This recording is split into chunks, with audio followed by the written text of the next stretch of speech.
টালিগঞ্জের studio পাড়ায় এতদিন ধরে একাধিপত্য ছিল, যার একেবারে বেতাজ বাদশাহ ছিলেন, যিনি রীতিমতো নিজের অধিকার কায়েম করেছিলেন। কারা কাজ পাবেন, কারা কাজ পাবেন না, সবটাই ঠিক করতেন যে স্বরূপ বিশ্বাস। সেই বিশ্বাস ব্রাদার্সের অন্যতম পরিচিত মুখ গতকাল রাত্রে গ্রেফতার হয়েছেন। স্বাভাবিকভাবেই মানুষ ক্ষোভে ফেটে পড়েছেন।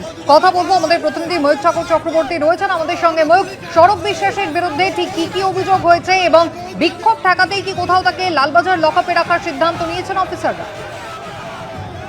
দেখো কুসুমিতা, তোমার যেটা জানাই যে অশ্বিনী নগরের বাসিন্দা, রিজেন্ট পার্ক থানা এলাকার অশ্বিনী নগরের বাসিন্দা, টালিগঞ্জ ফিল্ম ইন্ডাস্ট্রির একজন মেকআপ আর্টিস্ট।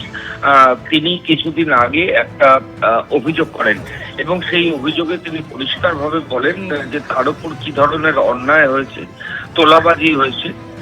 সেই অভিযোগের প্রেক্ষিতে একটা এফআইআর রুজু হয় এবং সেই এফআইআর এর প্রেক্ষিতেই কিন্তু স্বরূপ বিশ্বাস তিনি গতকাল গ্রেপ্তার হয়েছেন।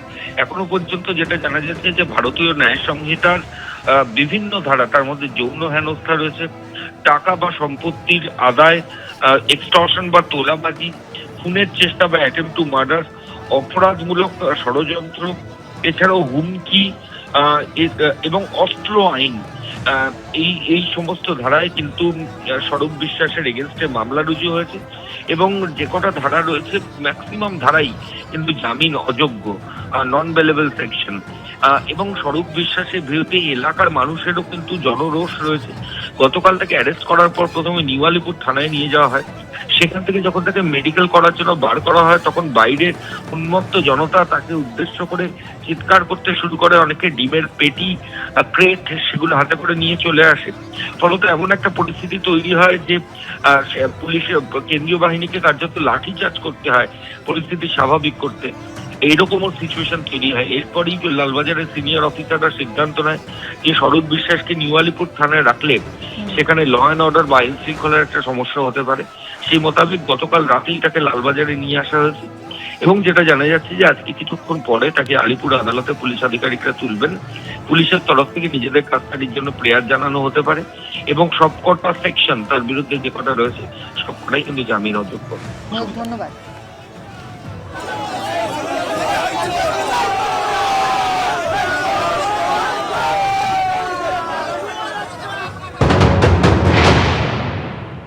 কোনো জিনিস কিছু ঠিকঠাক হতে দেয়নি, যত জিনিস ছিল সব কিছুতে দখলদারি করেছে। এমনকি কোনো পুজো হলে, এই যে পুজোটা হয়, এই পুজোর যে চাঁদা, নিউ আলিপুরে আপনি সব জায়গায় ঘুরে দেখুন এই পুজোর কত টাকা চাঁদা ওঠে। একটা পুজোয় এত টাকা চাঁদা কি করে ওঠে? লোকের গাড়ি রংবাজি করে পয়সা নিচে। দু ভাই লোকের ঘর দোতলা করতে গেলে, ঘরের দোতলা করার জন্য ওনাকে পারমিশন নিতে হবে, ওনাকে পয়সা দিতে হবে, তাহলে দোতলা হবে। উনি কে উনি ওনাকে বলে সবকিছু করবে নাকি? লোক বাড়িতে রং করে তার জন্য ওনাকে পারমিশন নিতে হবে কেন? আমাদের স্কুল তৈরি হয়েছে যেটা গভর্নমেন্ট থেকে করে দিয়েছে, ওখানে জুই বিশ্বাসের বোর্ড লাগিয়ে দিয়েছে। কিসের জন্য? জুই বিশ্বাস কি টাকা দিয়েছে? গভর্নমেন্ট দিয়েছে, গভর্নমেন্টের নাম হবে, জুই বিশ্বাসের নাম কেন হবে? অরূপ বিশ্বাস, জুই বিশ্বাস, সবাই স্বরূপ বিশ্বাস সব কটা চোর। বিজেপির পার্টিতে আর কি গেছিলাম বলে তো পাড়ার কেউ আর কি বলে দেয়।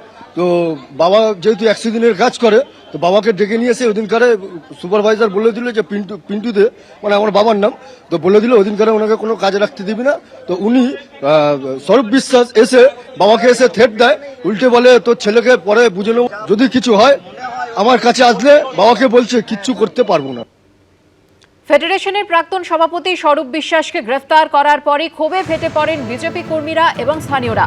স্বরূপ বিশ্বাসকে মেডিকেল করতে নিয়ে যাবার সময় থানার সামনে উত্তেজনা ছড়ায়।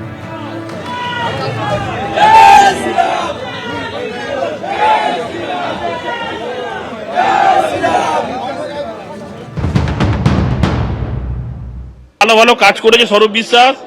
আমাদের দাদা তারক ব্যানার্জি মহাশয়কে ঘরে ঢুকে মেরেছে, এত ভালো ভালো কাজ করেছে, সেই জন্য ওনার জন্য আমি গিফট নিয়েছি। ভালো ডিম, নোংরা লোকের জন্য ভালো ডিম, নোংরা লোক তো তার জন্য ভালো ডিম এনেছি। খারাপ লোক যেরকম অভিষেক ব্যানার্জির উপর পড়েছিল পচা ডিম, স্বরূপ বিশ্বাস এত ভালো লোক, সেই জন্য এই ডিম, নতুন ডিম কেনা, এক্ষুনি কিনে নিয়ে একটু রিটার্ন। আমি মনে খুশি, স্বরূপ বিশ্বাসের জন্য নিয়ে এসেছি গিফট, রিটার্ন গিফট। লেট এলাম, সেইটা আমার দুঃখ, মনে খুব দুঃখ আমার। ভালো ডিম, খারাপ লোকের জন্য ভালো ডিম না, না এটা তো আপনি ভালো করে জানেন। আমার এত ভাইরা আছে ছুঁড়ে নাকে চোখে মুখে পড়তো কেন? তার কারণ আমাদের দলের লোকরা বলেছে কারোর গায়ে হাত দেবেন না, কাউকে মারবেন না, কোনো টিএমসির লোককে কিছু করবেন না, তাই আমরা কি করবো, মারবো তো না, এইভাবে আমরা ডিম দিয়ে গিফট দিত। ওনার স্পেশাল গিফট একটা ভালো ডিম দিয়ে মেরে আমরা একটা গিফট দিতে চাইতাম ওনাকে আজকে, যে অত চলে না, ডিম দিয়ে লাগলে আপনারাও জানেন যে ফাটে না, সেটা অভিষেক ব্যানার্জি যেই নাটকটা করেছে ফেটে গেছে, নিজে সোনার চেন খুলে পকেটে ঢুকিয়ে বলছে লোক এ করে দিয়েছে ওনারই লোকদের নিয়ে, এর জন্য এনে এই ডিমটা আমরা উপরে, এটা কম পড়লেও আমরা আরো বড় পেটি অলরেডি দোকানে বলা আছে, ওনাকে স্পেশাল ভাবে আমরা দিতে চাইছিলাম ডিমটা, ঠিক আছে, আমাদের এটা আজকে উদ্দেশ্য, কিন্তু আমরা লেট করে ফেললাম, ঠিক আছে, এটাই আমাদের অনেক মানে কষ্ট লাগছে, আজকে আমরা লেট করে ফেললাম, ওনাকে দিতে পারলাম না আমরা ভালো ডিমটা। নিউ আলিপুর থানার ওসি আমাদেরকে নতুন করে স্বাধীনতা দিয়েছেন, সেই কারণের জন্য হ্যাঁ উল্টা কিসের জন্য এনেছে? স্বরূপ বিশ্বাসকে অ্যারেস্ট করার জন্য। তো স্বরূপ বিশ্বাসকে দেখো এদেরকে এখানে এসে কি করছি আর কি করছি? থানাকে কিসের জন্য তুমি আনছো? আপনি ধরেছেন, আমাদের স্বরূপ ধরেছেন, হ্যাঁ স্বরূপকে উনি ধরেছেন, আপনি কে? স্বরূপকে আপনি কে? আমি 81 নম্বর ছেলে, আমাকে তুমি চেনো না? আমি কি 82 নম্বরে চলে নাকি? তুমি তাহলে বলছো কি করে তুমি? তাহলে আপনি কে? ওদেরকে কেন দিচ্ছ? বেরকেই করে দিল। না, না, না। এখান দিয়ে তুমি জানো না তুমি ছিলে? আপনি আমি ছিলাম, ওই আমি ছিলাম। স্বরূপ বিশ্বাসকে গ্রেফতার করার পর একেবারে তুমুল হইহট্টগোল শুরু হয়ে যায়। এটা মানুষের স্বতঃস্ফূর্ত ক্ষোভের বহিঃপ্রকাশ। বিজেপি নেতারা এমনটাই বলছেন।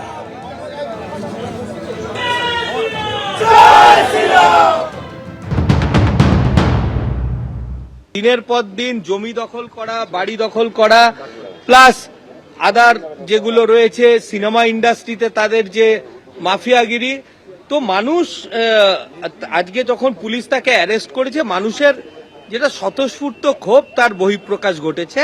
যা হয় ধর্মের কল বাতাসে নড়ে। দীর্ঘ বেশ কয়েক বছর ধরে যেভাবে মমতা বন্দ্যোপাধ্যায়ের আশীর্বাদে এবং নির্দেশে এই দুই বিশ্বাস ব্রাদার্স, অরূপ বিশ্বাস এবং স্বরূপ বিশ্বাস, টলিউডকে কলুষিত করেছিল, ফেডারেশনের মতো অত্যন্ত গুরুত্বপূর্ণ একটি সংস্থার চেয়ারে অবৈধভাবে সম্পূর্ণ বসে যেভাবে প্রযোজক, টেকনিশিয়ান, পরিচালক, আর্টিস্ট সবার মধ্যে সম্পর্ক খারাপ করিয়েছিল তা সবার জানা। শুধু তাই নয়, সারা ভারতবর্ষের ফিল্ম ইন্ডাস্ট্রিগুলোতে যা নিয়ম নেই, মন গড়া সেই সব ধরনের নিয়ম তৈরি করে প্রযোজকদের ইন্ডাস্ট্রি ছেড়ে চলে যেতে বাধ্য করেছেন বহু প্রযোজক। বাইরে থেকে আর প্রযোজকরা আসেন না এখানে শুটিং করতে, এবং তার নিয়ম যদি না মানতেন কোনো টেকনিশিয়ান বা কোনো প্রডিউসার বা কোনো ডিরেক্টর বা কেউ, তাকে এক ঘরে করে দাও, কাজ কেড়ে নাও, এই ছিল তাদের নিয়ম এবং নীতি। শুধুমাত্র টেকনিশিয়ান নয়, বন্ধু বন্ধুর মধ্যে সম্পর্ক খারাপ করা, কর্মীর সঙ্গে সম্পর্ক খারাপ করা, বিভিন্ন রকমের লুট মার, বিভিন্ন রকমের, এই টলিউডের অলিন্দে কান পাতলেই শোনা যায় যে ফেডারেশনকে ব্যবহার করে তিনি কিভাবে জোর করে টাকা তোলবার জন্য চাপ দিতেন। এবিপি আনন্দ, এগিয়ে থাকে, এগিয়ে রাখে।